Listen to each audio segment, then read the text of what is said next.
get started. Number one, I want to thank the people who put this on, and in that case, we're sponsored by Artisan Contracting. Yeah. Artisan Contracting. So Artisan Contractor donated the money to put this presentation on. We appreciate that very much. Larry Franklin?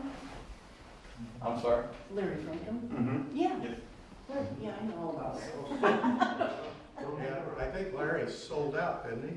Yes. So it's now owned by somebody else. But it was Larry that put it on. He's the one that sponsored this. We've had this presentation before. Last time we didn't have a nice crowd like this. So we're very appreciative that everybody came in. Skylar will be presenting, and Skylar is the Environmental Health and Safety Manager for Lhoist St. John plant and mine. He's well respected for both his skills and knowledge of the mining and manufacturing industry.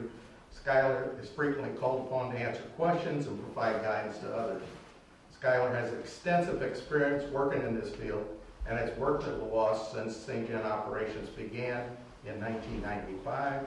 Prior to becoming the Environmental Health and Safety Manager, he worked as a maintenance electrician, process technician, and process engineer. Skylar is a Navy veteran. Thank you for your service, Skylar. How many years did you say? Almost 10 years. 10 years. Great, thank you. And he's recently purchased a home over in the Farmington area. Missed St. Genevieve by that much. Yeah. Skylar is the recipient of the Robert S. Boynton Award presented by the National Lime Association. Skylar is recognized for his work on developing a system approach to continuous emission monitors. For initiating the development of an ongoing community outreach program here in St. Genevieve, he's aimed at educating recipients about the significance of biodiversity and engaging them in our ongoing conservation initiatives. Bill, you forgot to say he walks on water. Well, yeah, he does that too. It's Okay, I thought you might have missed it. So I'm going to let you introduce the rest of your people here. All right. Thank you very much. Well, that's I wasn't nervous till now. Anyway, we do have quite a few people here from the plant. Bill Ashley is the plant manager. Bill's been with us for 3 years now. 3 years. Randy Vessel, works in our warehouse. I've been here for almost as long as I have been. Jeff Kurtz works in our shipping department and our hydrators. Been here almost as long. And John Linder, maintenance supervisor. Kelly Heil, maintenance or ship sales admin. Sorry. Michael Will, he's my regional environmental manager, and Chris Carter, my regional safety manager. Those are the folks here from Lhoist tonight. So, we're glad you're all here. We're going to play a video. We've got I think a series of 3 videos that we've got put together. I'll let those videos play, and then we can talk, and you guys can ask me some questions, and I can lie to you. Okay. Things are working out well. Insurance man.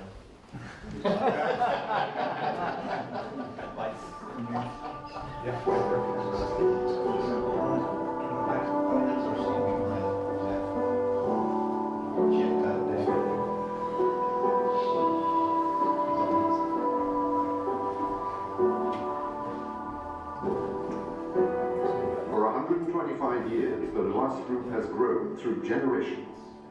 The roots of the family are a living testament to the dreams, ambitions, and achievements of its members. They drive us to grow and to build the future on sound foundations. When Hippolyte Dumont took over as head of the Opsin Communal Quarry in 1889, little did he know that his decision would give rise to a dynasty of industrialists who, from generation to generation, would nurture and develop this entrepreneurial spirit. Hippolyte Dumont was a very young industrialist at the time, though he already owned several brickworks and the... I should have introduced this better, I'm sorry. All right, so I'm going to stop it for 1 second. So the Lhoist company is a Belgian-owned company. So it's a family-owned company. It's still owned by the family. And they obviously you're going to see how many years it did. It's 125 plus. But yeah, the family is still involved in the company very much so. And they've been a proud owner, and they bought this facility, bought the ground here, and started this facility up. So you're going to hear a lot of French names and some Flemish names in here. Belgium is one of the few countries that has both French on the southern part of the country and Flemish in the northern part of the country. You'll hear some different names in here and some different pronunciations. Region. He was a capable man with a sense of organization and a spirit of conquest. A few years later, as he was building new kilns at Opsin, he astutely bought the deposit and installations of the Herman-sur-Oise lime production site, which were being auctioned off. This site would gradually grow into one of the most important lime factories in Europe. Hippolyte Dumont leaves the impression of a tireless worker, not only at the helm of his factories, but also of the town where he was always highly involved as alderman and mayor. He was a man of the people, and well aware of the tough conditions for workers extracting rocks using hammers and crowbars. He introduced the first mechanical shovel on the continent before the First World War, significantly improving the working conditions and productivity of his operations. His son-in-law, Léon Lhoist, inherited his passion for industrial development. He quickly added his vision to their industrial activities. At the end of the First World War, Europe was back on the road to development, and Léon Lhoist smartly anticipated the increased needs of the steel industry in Luxembourg and Lorraine. In 1924, he built a new lime factory in Jemelle, in southern Belgium, ideally placed along the route of the Brussels-Luxembourg Railway. 2 years later, he founded the Douny Lime Quarry and Kiln Company in eastern France. Unbeknownst to him, this would just be the first stage of international expansion, which would go on to become the Lhoist Group. To survey, analyze, understand, anticipate, and courageously invest using human and financial resources. This was the ground into which the roots of the Lhoist Group took hold, held firm by strong values and the solidarity of a family united by one vision, to become pioneers. Léon Lhoist was overflowing with projects, and in 1937 he set up the Dolomie de Marche-les-Dames company along the railway and the Meuse, near Andenne. So he made a start on one of the purest and largest dolomite deposits in Europe, over which the group finally gained control through successive acquisitions spanning more than 50 years. The development of the Dolomie de Marche-les-Dames was accomplished under the leadership of his son-in-law, Jean Bertmans. From the end of the Second World War, Europe needed to rebuild, and the Marshall Plan would play a major part in that endeavor. During this period, Europe was struck by the significant technological advances made by the Americans. So Léon Lhoist, his son Raymond, and his team of directors sailed across the Atlantic on board the Queen Elizabeth in order to find out about the quarrying and lime production techniques used in the United States. No one can claim to know everything. Léon Lhoist had a heightened sense of curiosity, as well as the humility, despite his own success, to search for the best of what his peers were doing.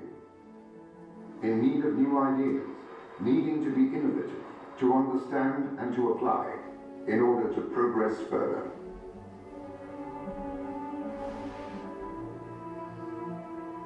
In particular, he would return from this journey with the idea of equipping the Jemelle factory with a lime hydration unit, especially for the construction sector. Construction was an industry he knew very well, as he had in fact simultaneously been active in public works and highway maintenance. He also strengthened the Jemelle factory's supply of primary resources, acquiring in 1956 an exceptionally high-quality deposit, La Boverie, in the Rochefort area. Even today, this same quarry supplies all the limestone for the production of lime in the group's Belgian factories. The post-war economic recovery had been relatively slow, and it was only around 1960 that the industrial boom truly arrived. At this time, there was a need for sufficient production capacity. This was a period of adaptation and renovation for Lhoist factories, not just in order to respond to new demands from the steel market, but also in order to adapt to the specifications of their principal clients, who were requesting more reactive lime.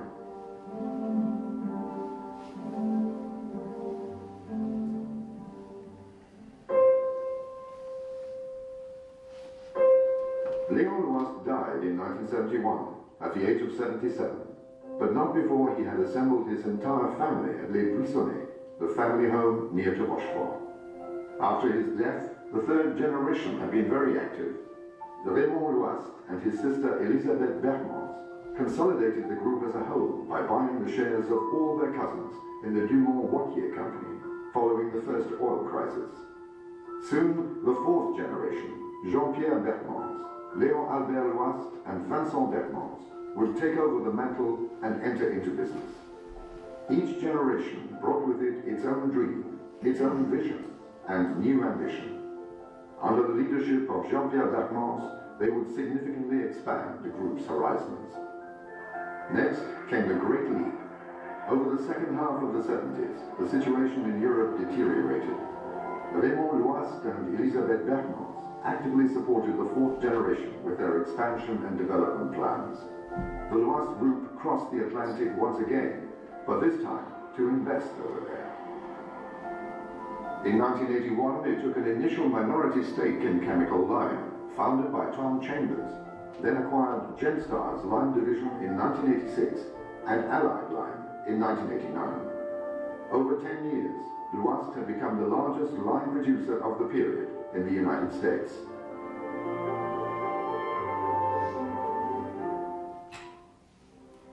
In the same year, on November 9th, the Berlin Wall came down and the world changed, especially in Europe. New markets opened up. Countries in the East discovered the free world, and renewed growth took hold in this part of the world. Investing where there is growth. That's the Lhoist Group's vision. In 1992, Lhoist became the first foreign investor in Czechoslovakia's mineral industry when it acquired VCS. The borders of Europe were being redrawn, and the group succeeded in a remarkable ambition. Thanks to its investments in Belgium, in eastern France, in Czechoslovakia and in Poland. It had a unique strategic position surrounding Germany, the largest lime market in Europe. This position would enable it to gradually establish itself in Germany and eventually become, after 15 years of hard work and determination, its largest producer of lime and dolomite.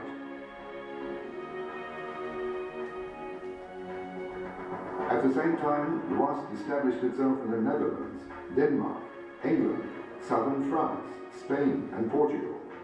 On the other side of the Atlantic, the group built its largest lime factory in the United States, at St. Genevieve, on the banks of the Mississippi.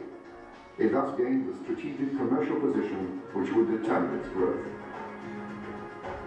These were wonderful decades, at the end of which the group's turnover had truly taken off. The vision of successive generations became a reality. Lhoist consolidated its position as the global leader in the production of lime and dolomite. Thanks to the pursuit of excellence that its teams had developed, and to the profound changes in its organization and in the human resources for the sake of innovation, research and development, the group was getting ready to meet the challenges of the new millennium.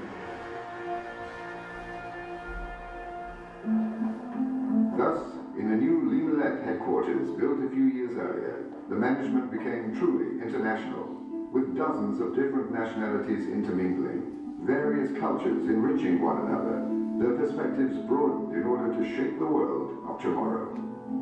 With the construction of Limoillet, Lhoist initiated an important collection of photographic works and sculptures to nurture this open-minded, creative and culturally sensitive workforce. The Lhoist collection is shared throughout the group. It is seen as a vector of integration, encouraging its people to challenge the world in which they operate, see innovation and creativity as powerful allies, and embrace change as a necessary partner of progress. In synergy with this commitment to innovation, a new center of research and development was built in Nivelles, south of Brussels, recruiting dozens of researchers and technicians from highly diverse backgrounds, and sharing the best work of related sectors and client markets. Lhoist innovated in production techniques, developed new products, cooperating with its main clients in order to improve their processes. But all these resources were not enough to guarantee the results obtained. The implementation of the Lhoist Group's industrial and commercial strategy also relies on one essential value for a family business in industry: long-term vision. In this case, long-term vision relies on quality and sizable deposits and a commitment to make it happen. Lhoist built its future over the long term through very high ambition allied to clear-sighted prudence. Lhoist also diversified its work. Under the impetus of Vincent Bergmans, the group also invested in the dolomitic and magnesian refractory brick-making industry and decided to sell it in 2006. The group would take 9 years to successfully make its first significant incursion in Brazil, building in the process its strategic base for the whole of South America. Since that time, Lhoist do Brasil has doubled its production capacity. The group also diversified in minerals, with the 2006 acquisition of Franklin Industrial Minerals in the United States. Lhoist pursued its expansion through Asia, South America, and Russia. For Lhoist's teams, the new territories were and still are Malaysia, the Urals, Colombia, and Chile. Sadly, in 2011, Léon Albert Lhoist suddenly passed away, leaving the memory of a thoughtful personality who attached real importance to the human aspect of the group's management. Indeed, the men and women who made up the Lhoist Group from its beginnings formed its spine, often with discretion, which is also one of the group's values. And how can we forget the courage of the thousands of workers on the front line in such a tough and demanding profession?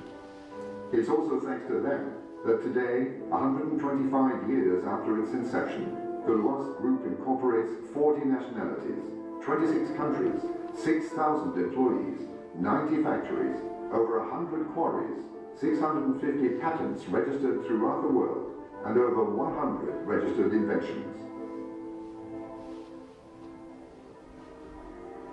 The Lhoist Group still has the same values: respect, courage, and integrity. Each individual shares the same spirit of enterprise and conquest as pioneers and proud industrialists, listening to their clients and working alongside them to find improvements to their products and techniques, and hence contributing to the success of the company. Since its creation, the Lhoist Group has pursued the aim of creating added value, benefiting all of its stakeholders: shareholders, employees, workers, clients, and local communities in the wider sense. The group's contribution to society centers on protecting the environment, safety, and promoting education.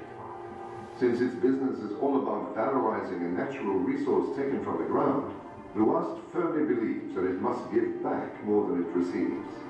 They not only restore the natural site, but actually strive to enhance it. As for the environment, people are essential assets to the group. The safety of all stakeholders is paramount. The group encourages the commitment of everyone to act as stewards of safety.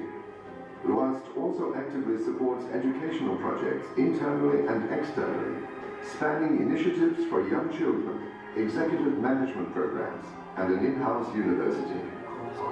This is a company in the wider sense, in which the Lhoist Group understands that businesses play an active role in society, with an awareness of their responsibilities.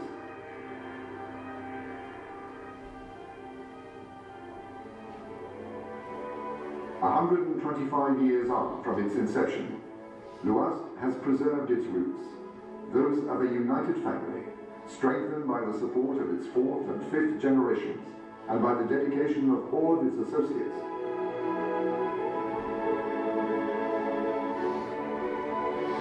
Working towards a common goal and having the same ambition.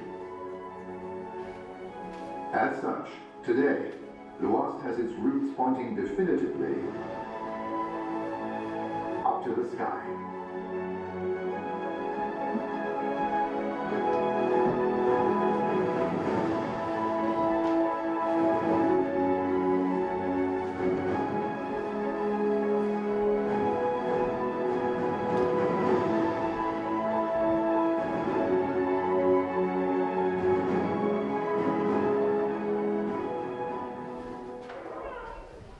This very group? I'll get back to that in a second. So the next video is going to be the groundbreaking ceremony at the St. Genevieve plant. And then I think after that's going to be the water, something more. Does anybody have any questions on that video? I have a question. Yes, ma'am. I don't know if it's on the video. What is dolomite? Dolomite. So there's two types of lime, generally that are marketed today. There's quicklime, or calcium oxide, and then there's dolomitic lime.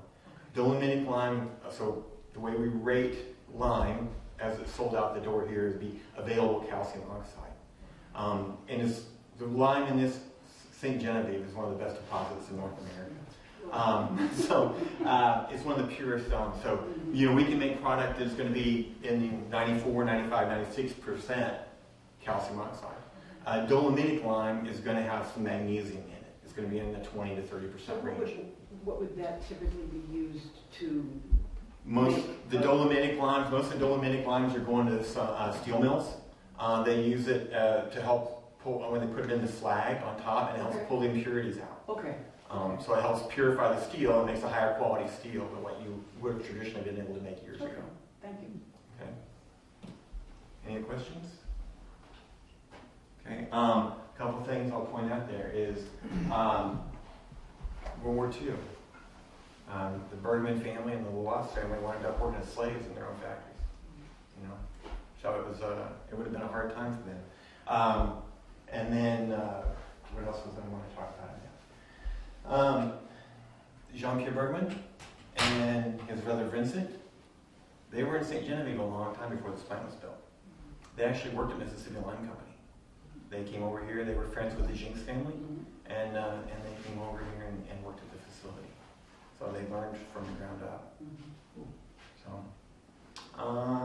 But yeah, then we've had most of the family members have actually come through our plant. Some of them have worked on different projects and stuff. So the family is very integrated into the things that we do on a day-to-day basis.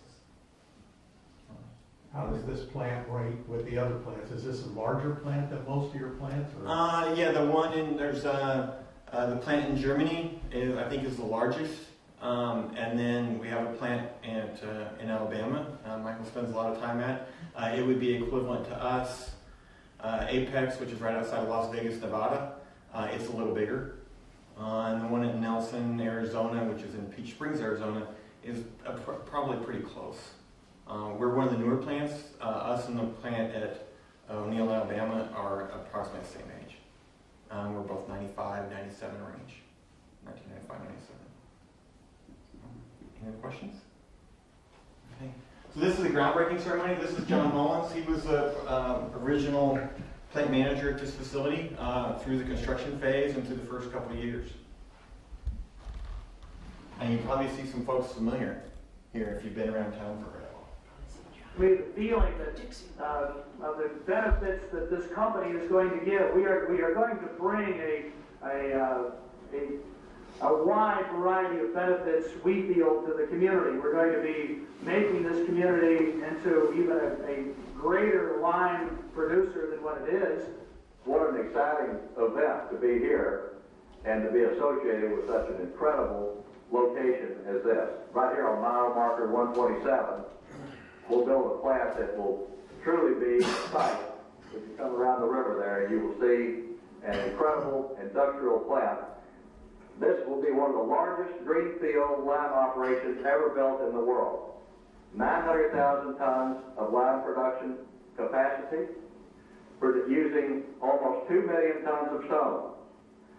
This plant is really the industrial star of the lime industry worldwide.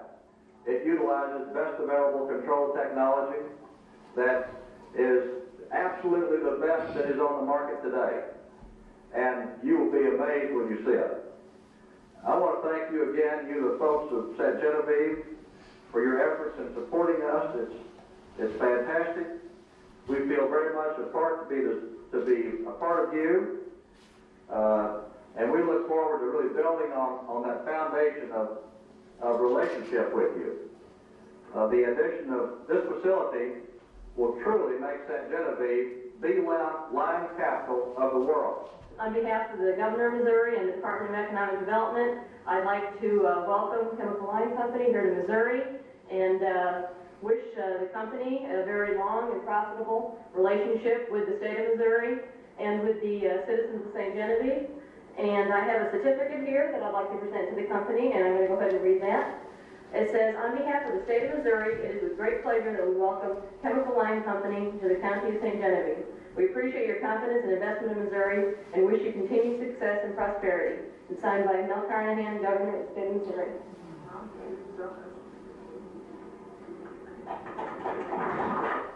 This is an honor to be invited out here just to say a few words, and this is going to be a few words. And it'd be a compliment to the county to be able to welcome you also. This huge business venture will play an important part in the growth and the future of our community. We wish you much success in the development of your business and continued success in the operation of it. The Chamber of Commerce would like to take this opportunity to applaud Chemical Line and all the businesses and industries that are here in St. Genevieve, that they have made this place their home. And it is a wonderful home and a wonderful place to be from. Again, thank you for letting us be a part of this momentous occasion, and we invite Chemical Line to be a part of the Chamber of Commerce as it grows in the next few years. Now is the time for Chemical Line to perform. And we must perform for those three constituencies which Tom Chambers talked about just a minute ago. Our customers, our host town, St. Genevieve, and the regulators of our industry. I cannot express adequately how excited our company is and all of those employees are in the sense of pride that we have coming here to St. Genevieve. St. Genevieve, as Tom said, will be the lime producing capital, not only of the United States, as the governor has said, but of the world. We're glad to be here, and we're happy to make that happen. Now look over that direction. We may have a little bit of a surprise.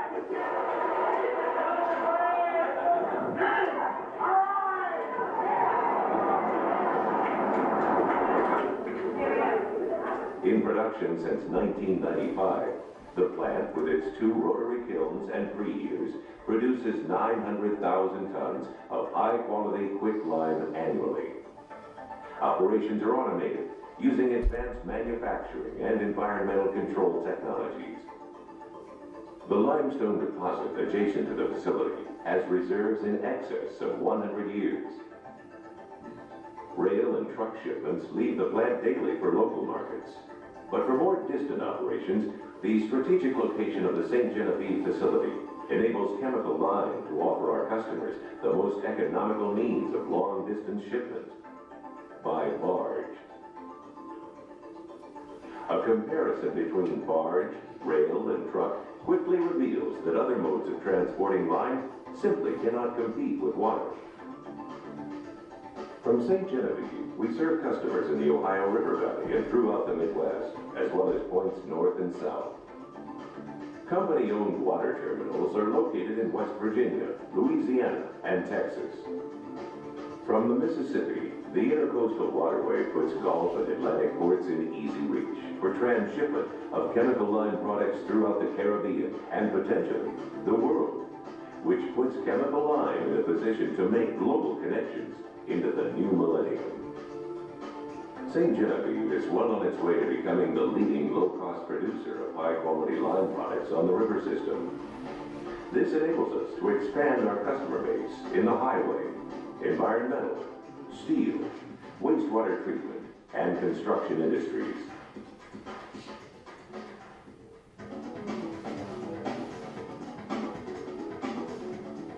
The St. Genevieve plant has another advantage, as do all Chemical Line facilities.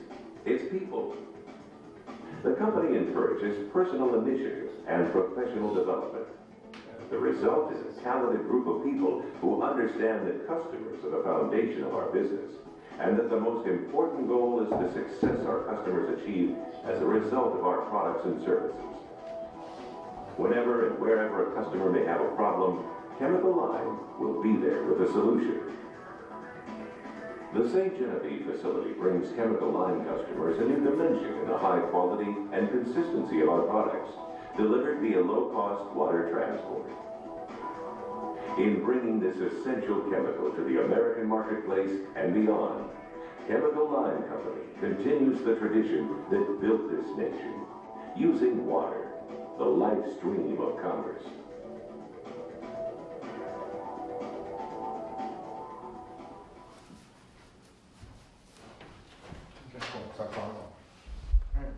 Obviously, those last two are quite a bit older. And yes, we did change from Chemical Lime Company over to Lhoist North America around 2008, I think it was, something like that. So, any questions? Yes, ma'am. So they had a lot of water in the river in those pictures. How were you affected last summer? We were able to ship. Barge traffic is dependent upon how much draft you can put in a barge. So we had to put a lot less draft in a barge, so we put a lot less product in a barge. A full barge, when you run full river, is about 2,000 tons. So that's a lot of trucks and a lot of rail cars. But yeah, we were light loading quite a bit last year, but we were able to ship. Any other questions? What makes this area so unique to have such rich deposits of all that on it? Oceans, billions of years ago. Okay. The limestone is, this is the Salem Formation for limestone. It's oolitic lime. So ooids are what make up that. Those little critters that were in the ocean billions of years ago. And this is where those shorelines would have met and deposited all those little critters and smashed them down. And then you wind up with this limestone. And just happen to be very, very pure deposit. So that blesses St. Genevieve County. You've got us, Tower Rock, Stone, Mississippi Lime, Wholesome, all the way up and down this area that makes it a very unique platform to build a plant on. Scott, your plant was built in 1995. We started, that groundbreaking was in January 95. You can tell it was a little bit cold. We couldn't tell that. And we made our first good product in December 27th of 1995. Is that right? It was a long Christmas. It was a long Christmas. So is there any expansion plan for this plant out here, or is it? Right now, I think we're pretty stable. The company, most of the lime industry is moving south a little bit. The products that we make go into various things, as you saw. A lot of environmental, a lot of steel, a lot of soil stabilization and road stabilization. The Rust Belt, the Ohios and Michigans and things like that, all that is transferring south. And as it transfers south, you want to get your products closer to them. We've just finished completing a new kiln build in Alabama and in Texas, and there's opportunities down there still. Mississippi Lime Company has purchased a facility in Alabama as well. So there's lots of opportunities there. Any other questions? It's your free shot. So we can talk about how lime's made. Does everybody know what lime is? How's it made? So lime is basically you take limestone, very pure limestone rock, you heat it up in a kiln. You're going to have a burning zone of 2,600 to 2,700 degrees Fahrenheit. And when you do that, you're making a chemical reaction to release CO2. So it comes out kind of interestingly with the way your molecular weights work. And if you look on your little charts and stuff of chemistry, that for about every ton of, you put two tons of stone in, and you get about 1 ton of limestone out, or lime out, and about 1 ton of CO2. And the CO2 is a greenhouse gas. It goes to emission. So it does leave our staff. And then once you do that, you have a highly reactive product. I think you heard him talk about that. So if you mix water and lime together, it is exothermic. It gives off a tremendous amount of heat. You put lime in a cup of water, it will boil the water. It's just a chemical reaction. If you get lime on your skin and you want to perspire, it will burn. How many people in here are old lime hands? Been working in the lime industry? Have you done it? I work at Tower Rock. Tower Rock.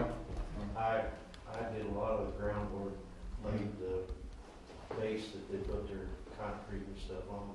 Yep. That was an amazing, incredible thing. I had never seen a company with a mindset like that. They had a determined date to start the kilns, and nothing stood in those people's way. Yeah. That was, I'd never seen money spent like that. Mm-hmm. It was a big undertaking, and like I said, it's amazing. I mean, you were there, you saw it. I mean, they went from nothing to an operating plant in 12 months. In 12 months. It had a few bugs. It had a few bugs. We were debugging for about 3 years, but we made good money on December 27th. But before they got their facilities set up on the creek, we hauled it with trucks from the silos and loaded it with Lhoist facilities. Yep. It was a very trying time. A little dusty too. We won't talk about that. The plant is a very environmentally friendly facility. We work very hard on a day-to-day basis to reduce our emissions, to keep it dust down, and be a good neighbor for our community. It's very important to us. You know, the word you hear nowadays is sustainability. Lhoist is I have to hear the word sustainability almost on a daily basis. You know, we're doing things to improve the sustainability of our plant, and the company as a whole is doing things for sustainability, whether that be pollination and bees and butterflies, to planting different things, solar power in different locations. There's just lots of things going on different all across the world. Any other questions? So in the video they were saying that once you guys remove the line, you guys actually replace, what do you fill that back in with, dirt and trees, or what do you I mean, there's very little trees because most of this has already been farmed ground, so there's very little trees there. There is because of the age of the facility, you are required to have a mine reclamation permit. That permit is approved by the state of Missouri. They have a whole division over there that takes care of that for you. But that plan will involve, obviously we remove about 11 million tons a year that go not in this place, it goes other places. Obviously you can't make that up, right? So we have to bring it back to a certain level, but there's plans for having lakes and recreations areas in there. There'll be wetlands probably eventually in the end. So it will come back to looking pretty good. It's not going to look like St. Joe State Park. Right? So, St. Joe State Park's a cool place to visit, but it's before they had mine reclamation. So it's just kind of a barren wasteland that they turned into recreation area. But no, the plan is not to have it looking like that. It will be returned to when we take off the topsoil, that topsoil is actually stored differently than any of the other innerberg below that. So the topsoil then goes back on top when we put all that other stuff back in. And then we're also progressing. We have an underground mine now. So with underground mining, you obviously then don't disturb the surface. So that makes that a lot easier. So we've had the underground mine open since 2015. I know when they were, now this is tar rock, but maybe you can answer for us. How far below the river level were they mining? They had a whole... You can answer it better than I can, but I think about 160 feet. Probably. Yeah, about 160 feet below the river level. Probably railroad level. Yeah. Which is about 38 feet on the gauge of the river. Yeah. Display. Yeah. So it's a fair amount. I know in '93 there was a lot of artesian wells sprung up in that quarry. and a few in '95 because we were building in '95, and I know in our truck and rail loadout they had water springing up in the truck and rail loadout building. Yeah. And so they had a lot of pumps running. And since then, we've spent a lot of time, money, and effort on a couple of different occasions figuring out how to operate with a high river level. Yes, sir. So when you pump the water out, where do you put it? Like, where does it go? What we'll do with stormwater and things like that, we have a big basin, and we settle all that water out. and then it's tested prior to discharge. We have us and Tower Rock. We have discharge permits. I don't discharge any water. We retain that and infiltrate it back into the soil. But the Tower Rock, our mining contractor, our stone mining contractor, and partner, they do discharge it. But yeah, they have a settling basin, and then they have to monitor that for discharge. So the discharge requirements are pretty tight. Your pH levels, total suspended solids, all that's pretty tight. Does that answer your question? Mm-hmm.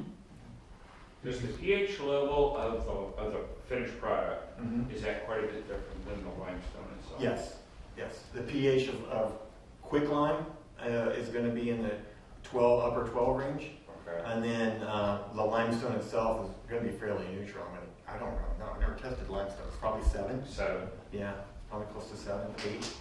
It's going to be higher than 7 because if you saw pictures in that video, the pretty pond where they do the settling basin at, it's got a bluish tint to it, so the pH is going to be a little higher there. Mm-hmm. Yeah, so it's probably in the 8.5 range, maybe. Environmentally, with the dust and stuff, do you guys monitor? Yes, we do visual emission checks. We do visual emission checks. I have monitors on the stacks, on the kill stacks. We get annual inspections to the Department of Natural Resources. So we do a pretty good job of, we try to do a pretty good job of monitoring that. It's obviously a lot harder in the wintertime you can't water roads and things like that when it's sub-freezing like we had lovely a couple weeks ago. So it makes it a little harder during those times, but we do monitor our stacks very carefully, which are our biggest producer of potential emissions. So you mentioned you have 100 years of product. Is that still holding true? It's probably a little less than that. I think we're less than that. I can't really get into specifics. Yeah, that's not something we necessarily. Yeah, I can't get into specifics. Talk a lot about. That's not something we necessarily talk a lot about. Yeah, I can't really get into specifics of that, but we are going to do everything we can to make sure that this plant operates for a very long time. It's going to be here for a long time. Mm-hmm. Yeah. Longer than anybody else is going to be alive in this room. Uh-oh. There we go, Bert. Wow. So Bert, you got to keep passing it down to the family, man, because we got a lot of work for him. How far away from the river do you have to stay? If you're down working under the river, you have to stay a certain distance from it to start with to avoid having more than just a little wet weather spray. Yeah, there's basically from the railroad tracks to the river, that has never been mined. But this mine there that we're working on, it's been going since 1958 through different entities and resources. So, I don't know how long Tower Rock's been there, but they've been there a long time. 73, yeah. But there's been a mine there at that location since 1958 approximately. Is the same vein of limestone goes all the way up and down the Mississippi, right? It goes up to biggest quarries in St. Louis? The Bricky's quarry is they're not mining the Salem formation. They're mining a different formation. I can't remember what it's called. Bill, do you remember? No, it'll come to me. But Yeah, it's a different formation. It's the. I wish I could play the video over again. But if you look at the formation here, it dips at about a 4-degree down angle away from the northwest to the south. So we're mining on the surface, and then we went underground. Mississippi Lime is mining the same formation we're mining, but they're 200 feet below the surface, or 300 feet below the surface. And it's the same thing, but it just keeps dipping down. So really, some of those key zones that we used to mine in 1995, they don't exist anymore because they skied out to the northwest, and then they just dip to the south. So yeah, so they're not even in existence anymore. So Tower Rock, as they go along, they're having to figure out different things as well. It's interesting though, the Salem there's a big limestone deposit in Indiana and Ohio. That's also the Salem Formation. So it takes a big dip down and it comes back up on the other side. Wow. How deep is that vein here? So there's different benches that we mine. The key bench that we mine right now is about 50 feet. But I know when Mississippi Lime's mining, it's over 100. So they've had a couple of those benches that are key to us and get compressed together, and some of the inner burden got out of the way, and it's just very pure for them at a deeper level. I don't know too much about what they do. They don't share it with me, but that's my understanding. And Mississippi Lime's a great company.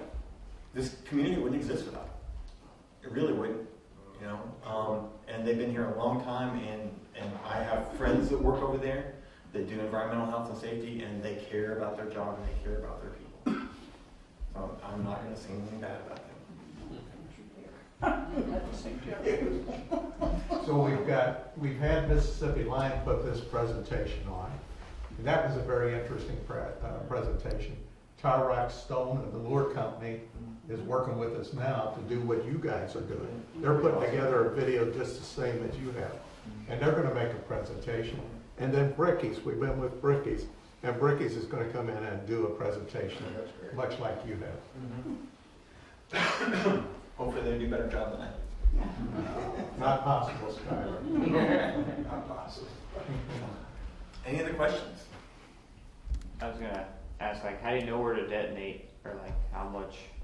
Good question. So there's a lot. It's a very good question. A lot goes into it. So for us, we have different benches. You saw different benches in the video. Those different benches, each bench is actually a different quality. Some of those aren't usable for us. Some of those Tar Rock uses, and they make riprap or other products out of it. I don't want to steal Tar Rock's thunder if they come in here and do a video, do a presentation. I don't think you're going to steal it. I think you can listen. But you know, they're a huge provider on the river. So if you would go down to Baton Rouge, Louisiana, and drive over the I-10 bridge from Baton Rouge to Port Allen, you'll see a bunch of limestone stacked underneath there. It came from St. Genevieve, Missouri. After the hurricanes tore through New Orleans, all those levees got restocked by limestone from St. Genevieve, Missouri. Wow. Still being done. Pardon me? Still being done. And still being done, absolutely, yeah. There's reefs being made out in the Gulf of Mexico. It comes from Tar Rock stone. So anyway, to answer your question, we will drill. Right now we've got drilling projects going on where we bring a drill out and we drill core. It's about 1.5 inches, 2 inches in diameter. And then we will pull that out, we mark each foot of it, and then we take that to a lab and we sample that. And our lab for that is down in Texas. And then we'll know where we can go and what works for us. So we'll have a 400-foot long or 500-foot long drill sample, and we'll know which benches that we can, you know, what areas we can make. And you can kind of see it. You'll see different colors out there. And then you can actually see some contact zones where you'll see a pretty white strip, and then you'll see a little thin dark strip, and then you'll see another pretty white strip. And that gives us a good contact zone. In our underground mine, we have a beautiful back. It's called a roof, is what most people will call it. And some of it is just like a piece of glass. It's that smooth because we have a perfect contact zone to work with. So when we go in there and blast, it drops everything out. We've got a 1/2 inch of mud, and it's just a perfect piece of glass on the roof, just about. It's kind of amazing. Yes, ma'am. So I know that the tiny little bodies of all these boo lights or whatever got all smashed together, and so it's a very consistent product. But I bet a lot of people in this room are wondering, do you ever come across fossils of larger things when you're in there? We don't very often. Every once in a while in some of the upper zones you'll find some, but in the stuff that we burn in the kiln, very rarely do we see stuff. Sometimes you'll see a little bit bigger, but no, it's been compressed so hard, it's pretty smushed. There are other zones, there are other locations that do see. You'll see quite a few critters at other locations. Michael could probably tell you better than I can, but yeah, there are some of our other quarries do see a lot more. You got to the plant in right outside of Las Vegas, Nevada. Their limestone though looks black, but when you burn the kiln, it comes out real pretty white. So you're running this plant up here with how many personnel? We were about 65 personnel on site. That includes management and staff and everybody. 2 shifts, 3 shifts? We have 4. We run 2 shifts a day, 2 12-hour shifts. They run from 4:30 in the morning to 4:30 at night, and then from 4:30 at night to 4:30 in the morning. And each shift's got 7 people on it. So if you go out there on the weekend, you're only doing it to 7 folks. They will make product, they will ship product, they'll load trucks, harvest barges, they do all that with 7 people. And they sample the lab. There's a lab technician out there sampling all the time as well. Is that consistent throughout the lime industry, or is this just so modern that you can get by? I would say it's not consistent. Now that doesn't, obviously, we don't haul the limestone in. Tower Rock, our mining partner, their contract with us is that they will deliver crushed limestone to us. So they have people working in the quarry, and they work usually Monday through Saturday. I don't think you like working Sundays, so got too many of those. That's been kind of a little policy. Yeah. So, but yeah, and their crushers can provide us with enough stone to keep running the rest of the time. So, but yeah, that's from taking it out of the stockpile to putting it on a barge, truck, or rail car. We can do it with 7 people on a weekend, and then the rest is maintenance, staff, admin, overhead. Overhead means useless, right?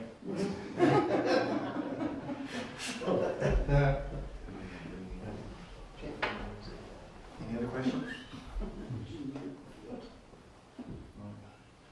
I don't have anything more for you unless you have more for me. Well, thank you. It was very interesting.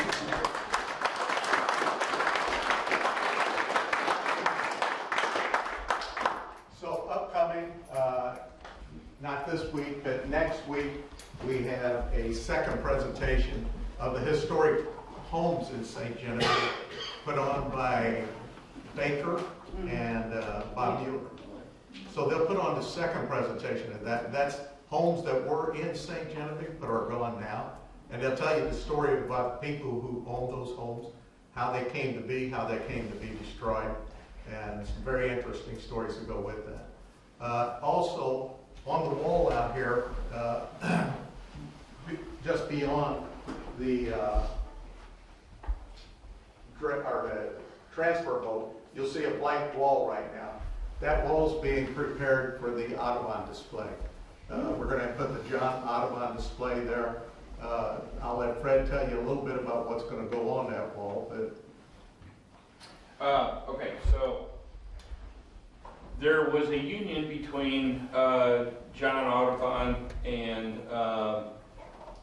Mr. Rozier, Ferdinand Rozier, and we're going to be telling the story about that. And we also are going to have the Audubon birds there on display. So it's going to be very interesting. Carolyn Bach, I don't know who all you guys know her, but she is very interesting to listen to, and she brings things to life. So she has learned a lot about both of these guys and the story that follows them from France to here. So yeah, it'd be wonderful if you guys want to get in on that.